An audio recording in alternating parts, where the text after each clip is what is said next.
Ito ang isang simpleng teknik upang mahalin ka niya habang buhay. Hello mga guys, kumusta kayo? Panibagong araw, panibagong video na naman tayo. And sa araw na ito ay isa na namang video ang aking ituturo sa inyo na simpleng gabay o simpleng pamamaraan na makakatulong sa atin. At bago ang lahat, gusto ko lang mag-disclaimer sa mga taong hindi naniniwala at hindi gusto ang mga kagaya nitong video. Please skip this video and maghanap kayo ng videos na gustong gusto nyo. Dahil ang video na ito ay para lamang ito sa mga taong naniniwala and gusto mag-try. Ngayon, ituturo ko sa inyo ang isang spell na sambitin nyo lamang ng 11 times ang kanyang pangalan upang mahalin kanya habang buhay. Ang taong ito, kapag ginawa mo ang spell na ito, ay talagang hindi makakawala sa iyo. Kahit pa ipagtabuyan mo siya, kahit pa ilang bisis mo siyang hiwalayan, kahit ilang bisis mo siyang bungangaan, itong taong ito kakapit at kakapit ito sa inyo na kung saan hindi niya kayang mawala ka. Hindi niya kakayanin na mawala ka sa kanyang buhay. Hindi ito makakain ng maayos kung hindi kayo nakakausap o hindi kanya nakikita. Tuwing nag-aaway kayo at hindi mo siya kinakausap, hindi makakain ng maayos, hindi makatulog. Dahil iisipin niya kung ano yung nagawa niya sa iyo at talagang mapag-isip niya kung meron man siya nagawang mali o wala. So, ito ay sobrang napaka-epektibo talaga dahil isa ito sa mga technique na aking mga ginagawa para sa aking partner. Kaya naman ay isi-share ko sa inyo upang mananatiling masaya inyong relasyon.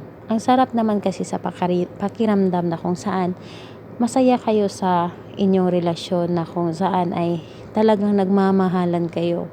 Yung tipong parang wala kayong pakialam sa mundo at kayo lamang dalawa ang nagmamahalan, na sobrang ang sarap sa pakiramdam, na kung saan mararamdaman mo ng husto yung talagang tagos sa iyong puso yung pagmamahal na pinaparamdam niya sa iyo kapag ito ang iyong ginagawa. So humahanap talaga yan ng paraan paano ka papasayahin, ayaw niya maging malungkot ka, yung tipong puro pagmamahalan lamang yung ibibigay niya sa iyo. At meron namang time na hindi naman talaga maiwasan sa isang relasyon na kung saan meron talaga minsan na hindi nagkakaunawaan. Normal lang yan sa isang relasyon. Ika nga, kapag lagi kayo nag-aaway, mas lalong tumatatag ang inyong relasyon. Dahil sinusubukan kayo ng panahon, gaano kayo katatag o gaano kayo ka-strong sa isa't isa, na kung saan ay talagang kakapit at kakapit ang inyong relasyon. So, pwede itong gawin sa babae to babae and lalaki to lalaki. Pwede rin ito sa magkalapit at magka-LDR. At ayun, ang kakailanganin lang natin dito na materyales ay cellphone lamang. Cellphone, ngunit nandiyan yung kanyang larawan. Ngunit kung meron kang larawan na kung saan photocopy, yun ang iyong gamitin. And ayun, kung wala naman is yung larawan na nandito sa loob ng iyong cellphone, make sure mo na clear photo po ito, at yung tipong para sa iyo ay maganda or gwapong-gwapo siya doon sa kanyang larawan. So, kunin mo yung larawan niya yun, or di kaya dito sa loob ng iyong cellphone, at pagkatapos nun, mag-focus ka.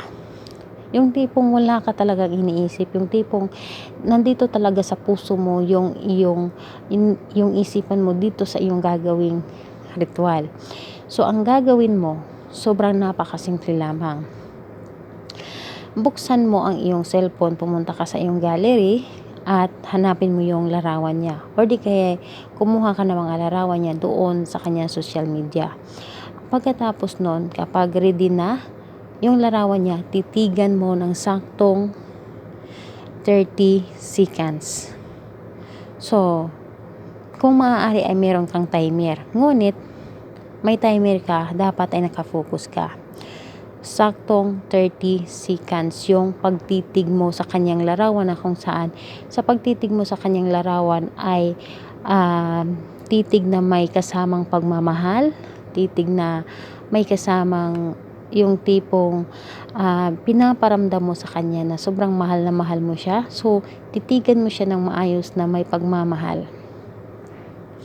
Pagkatapos mong titigan ng 30 seconds, ang gagawin mo, kung cellphone yung gamit mo, ang gagawin mo, yung cellphone mo ay hawakan mo ng ganon.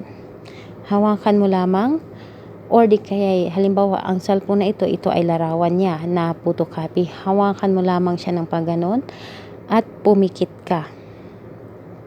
Pumikit ka at sambitin mo ng 12 times ang pangalan at apelyido ng iyong target at kasabay ang magic words. Ano nga ba ang magic words? Ito ang ating magic words. Halimbawa, sambitin mo ang pangalan at apelyido ni target, pangalan, apelyido, at sabihin mo ang magic words na ito: mamahalin mo ako habang buhay. So, pangalan muli at apelyido niya at magic words muli, mamahalin mo ako habang buhay. Pero sa pagkasabi mo nun, dapat yung cellphone or larawan niya dapat ay nandito sa loob ng inyong dalawang kamay at nakapikit dapat kayo, upang mas maramdaman ninyo ang inyong mga sinasabi, or yung tipong taos puso talaga, yung galing talaga sa iyong puso ang inyong mga sinasabi. Mas maganda talaga na nakapikit kayo upang mas makapag-focus kayo, at talagang focus na focus po talaga. 12 times po yung pangalan niya at apelyido, kasunod ang magic words 11 times po. So ganun lang kasimple. At pagkatapos ng 12 times na pagkabanggit mo ng kanyang pangalan at apelyido, ay okay na. Kung halimbawa ay ito ay photocopy na larawan, so itago mo na kung saan mo man ito pinagtaguan. At yung cellphone mo, syempre, balik normal na yun. And ayun, pwede mo siyang gawin every night or every day. Nakadepende po sa iyo. And anytime po, wala pong problema. And any day din po, wala pong problema. So, makikita ninyo talagang sobra talaga ang epekto nito. Napaka-epektibo nitong ritual na ito. So, salamat po sa inyo. At ayun, huwag niyong laging isipin yung mga ginagawa niyo. Yung tipong pagkatapos yung gawin ay kalimutan niyo kaagad. Hayaan ninyo. At magugulat na lamang kayo sa magiging resulta nito. Ayun, kung may mga katanungan kayo, i-comment nyo na lang sa baba upang ma-replyan ko kayo. Bye-bye everyone. God bless us all.